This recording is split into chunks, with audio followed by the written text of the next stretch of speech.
தமிழ்நாட்டில் 4700 கோடி ரூபாய்க்கு மணல் கொள்ளை நடந்திருக்கிறது என்று அமலாக்கத்துறை என்போர்ஸ்மென்ட் டைரக்டரேட் இடி ஒரு விசாரணை நடத்தியது. இந்த விசாரணை எதிர்த்து நீ உச்சநீதிமன்றம் போற.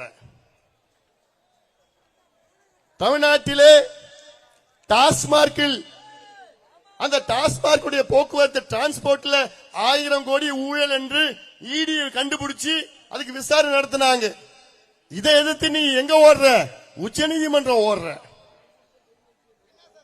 ஆனால் அப்படிப்பட்ட உச்சநீதிமன்றம் 1316 நாள் முன்னோடி தீர்ப்பு வன்னியர்களுக்கு தமிழ்நாட்டில் இடஒதுக்கீடு கொடு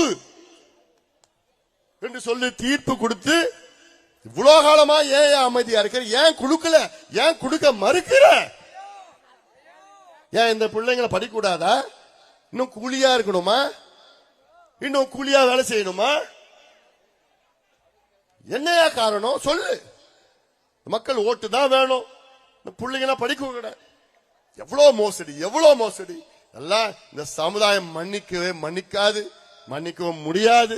எவ்வளவு பெரிய சமூக அநீதி, சமூக நீதி துரோகி.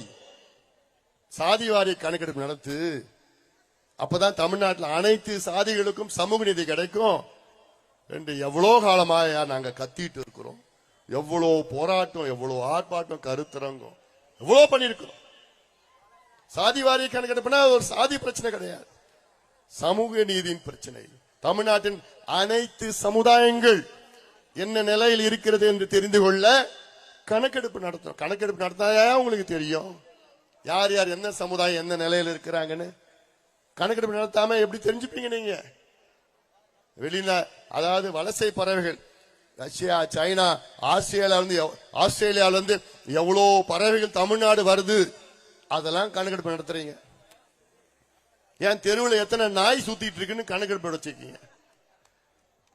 தெருவில் எத்தனை மாடு சுத்துதுன்னு அதெல்லாம் கணக்கு வச்சிருக்கீங்க. எலெக்ஷன் வந்ததுன்னா எந்த வீட்டுல எவ்வளவு ஓட்டு இருக்குது, அந்த ஓட்டுக்கு எவ்வளவு காசு கொடுக்கலாம், அந்த கணக்கெல்லாம் வச்சிருக்கிறேன். இந்த பிள்ளைங்க படிக்கிறதுக்கு வேலை போறதுக்கு அந்த கணக்கு மட்டும் நான் எடுக்க மாட்டேன்.